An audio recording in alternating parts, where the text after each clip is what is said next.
Hello everyone! Welcome back to Ana Boys Vlog. So, nagpasumba pala ako dito sa ating mga kabayan dito sa Kerala. Online zumba lang naman.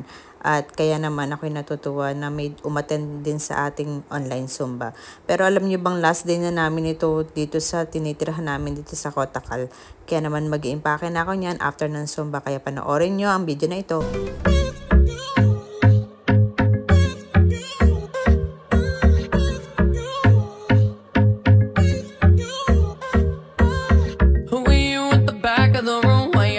Shadows, are you ever gonna make a move? Are you ever gonna make a move? Nag-start na tayong mag-impake uli dahil paalis na naman tayo dito sa flat na to. So, nag-clear na ako ng ibang mga gamit natin. Ilagay na natin siya sa mga ating bag dyan. Actually, nag-start na ako ng 2 days ago pa. Kasi matatapos na nga yung coaching ng ating anak. Kaya yan, nagsisimula na akong magtanggal-tanggal. Tanggal na natin itong bedsheet na to. Ito, binalot ko na rin itong aking air fryer. Ayan, sa foil. Kasi aluminum foil talaga. Hindi, transparent foil ang tawag dito. Ang tawag sa atin yan is cling film, diba? So, yan, nagtanggal-tanggal na tayo. Yung ibang mga gamit, wala na. Sa kusina, pasok tayo. Ayan, ito yung kusina natin. Medyo nag-start na rin ako. Ito yung ibang mga gamit natin. Inuwi na natin sa uwi ko na siya sa Peron isang araw. So, konti na lang yung i-miss natin. Medyo magulo na siya, diba? Ayan, babalik Peron na naman tayo kasi matatapos na yung coaching ng anak ko. At ngayon, yung experience dito sa 1 month dito sa pagtira sa Kotakal is okay naman, worth, kasi honestly mas gusto ko talaga pag sa maliit na bahay lang or sa maliit lang na flat kasi hindi masyadong pagod maglinis, diba? Hindi kagaya din sa villa namin. Honestly, pagka yung nagtatrabaho ka or naglilinis ka, nagmimiss-miss, kulang 1 oras sa paglilinis pa lang ng bahay. Tapos meron nga ako inuupahan or meron nagwawalis sa harapan ng bahay namin, pero yung likuran din niya talaga winawalis kasi nga may aso. So, ako pa rin yun. So, sakop ko yung halos buong bahay na talaga yung nililinis ko. So, kaya yun. Pero okay lang. Yan, alam mo naman yung buhay natin dito sa India. Support lang tayo sa mga anak natin. Kung hanggang saan tayo, hanggang saan natin sila masusuportan. Hanggang matapos sila sa aaral. Alam niyo naman tayo na mga nanay, yun lang naman yung pwede natin gawin, diba? So, ayan, medyo haggard tayo, nakakusod ako. Medyo maputi na, kailangan na natin magkulay ng buhok kasi alam nyo na, diba? So, ayan, magsisimula ulit tayong mag-miss ng ating mga kailangan dahil kailangan natin lumayas talaga, layas ulit dito sa apartment na to. Balik tirur na naman tayo. So, nag-start muna pala ako dito sa kwarto. Siyempre, vacuum uli natin yung kama. At siyempre, magpunas-punas na rin tayo ng mga nasa kitchen. Tanggalin natin yung mga alikabok, yung mga kalat-kalat natin dito, yung mga stante. So, yan, anuhin na natin, linisin. Yung mga cabinet, lahat. As in, dinusting ko uli yung mga gamit dito dahil nga, siyempre, para naman maging maayos yung pag-alis natin, kahit yung mga binta-bintana, tinanggal ko yung mga dust niya. At syempre, ito naman sa taas, tinanggal ko rin yung mga agyo-agyo kasi may mga agyo na rin yan. Para yung mga malinis talaga siya, diba? Hindi nakakahiya na iwanan na dun ibalik natin yung bahay dun sa may-ari kasi ganito talaga ako dahil mas komportable ko na iniiwan yung bahay ng mas malinis. So, ayan, nagwalis na pala ako dito sa kwarto. Siyempre, lagi akong inuuna yung kwarto. At pagkatapos ng kwarto, ano naman, yung sala area naman, diba? Ganyan yung routine ko. Tapos yung last yung kitchen. So, ito, naglalagay na ako ng tubig sa bucket at maglagay tayo ng cleaner. Kasi para matanggal or ma-disinfect yung ating yung sahig, yung mismong sahig ang ating i-wash down. So, ganyan ako maglinis, mag-wash down ng bahay. Kasi para mas ang map kasi hindi masyado natatanggal kasi nga may mga buhok-buhok ng aso, di ba? So mas madaling maglinis kapag wash down na ganyan. Gamit ko yung wiper, nabuhos ng tubig tapos gamit ng wiper kasi yung mga buhok-buhok dyan or yung mga kahit anong dust mawawala dyan, malilinis maigi ng wash down kesa sa map. Pag sa map kasi kumakapit lang yung mga buhok ng aso or kahit naman mga buhok natin doon sa may sa map niya. So ako hindi talaga ako gumagamit ng map kapag yung nag-wash down. So ganyan lang. Yung mga excess na tubig doon sa nilalagay ko sa corner tapos tatanggalin din. So ayan. After niyan, sasala naman tayo, nagwalis. After ko na sa kwarto, dito naman na tayo sa sala. So yung wina-wash down ko pa rin yan. Yung na yan, yung sala na yan. Kaya naman nakakapagod na rin pero worth it naman, di ba? Inangat-angat ko din pala yung mga lamesa na yan, ay yung mga silya na yan, hindi lang yan ganyan. So ayan, lilipat na, tatanggalin na natin. Tapos na tayo maglinis. So ito na yung mga bag natin.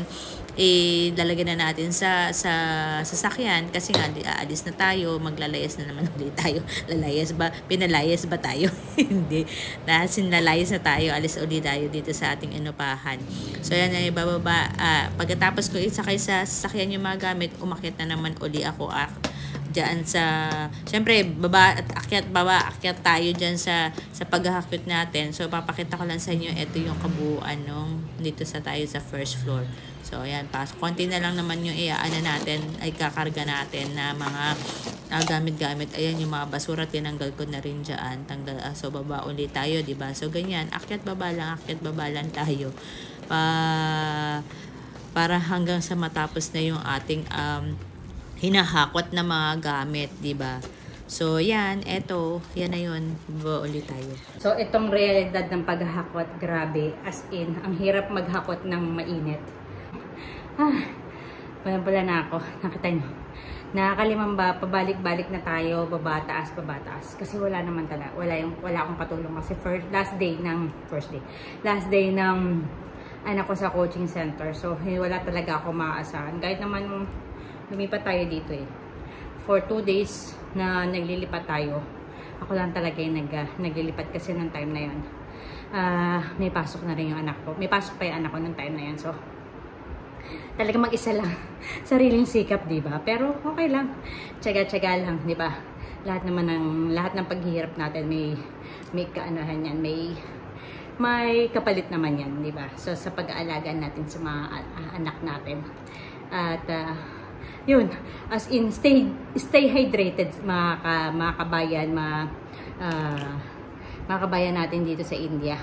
At sa Pilipinas, alam ko may El Nino sa Pilipinas at sabi nga nila is 52 degrees ang heat index doon. So, grabe, kahit dito siguro dito nasa 48 or 49. Grabe, as in, nakakapagod. Pero okay lang. Di ba? Okay lang. Pawis na ako. Tingnan nyo naman yung damit ko.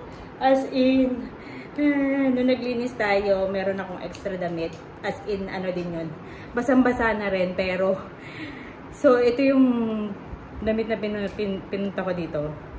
Ngayon, pwede na rin pagpigain. Grabe, as in. So, yan, medyo malinis na ang ating, yung ating tinirahan for 1 month. Actually, 35 days to be exact. Lumipat tayo ng 23 April.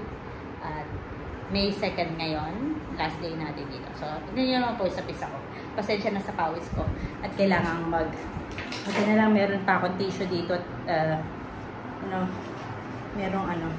may punasan natin yung ating mga pawis-pawis, diba?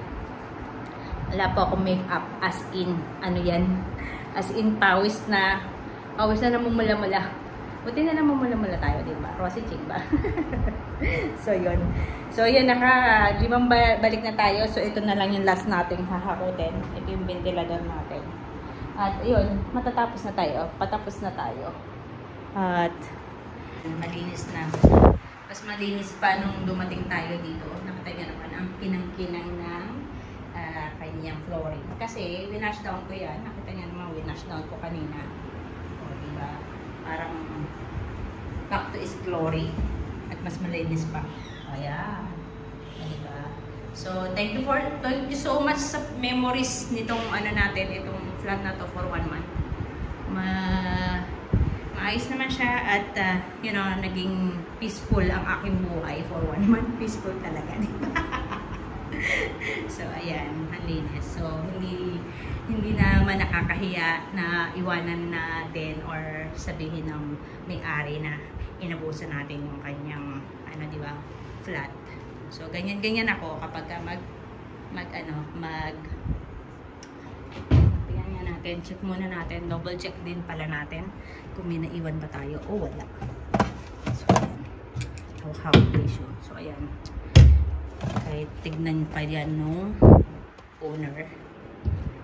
Ayan. So, diba? Alam ko may naiwan pa akong basura. Ito, basura. O, diba? So, ayan. At tayo bababa na. Ay, meron pala akong hakutin ng mga ating walis at saka mga mga map. So, yan, diba? Ang linis-linis niya. So, thank you so much for watching, guys. So, thank you sa memories nitong flat na to. And God bless din sa inyo at stay safe. Bye!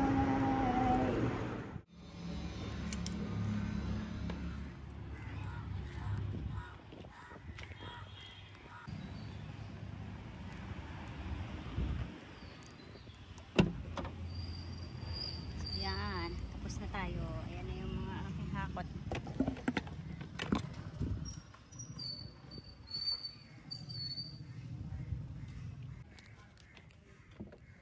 Over na natin itong susi.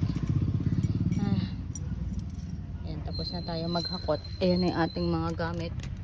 Okay na siya, nakakarga na.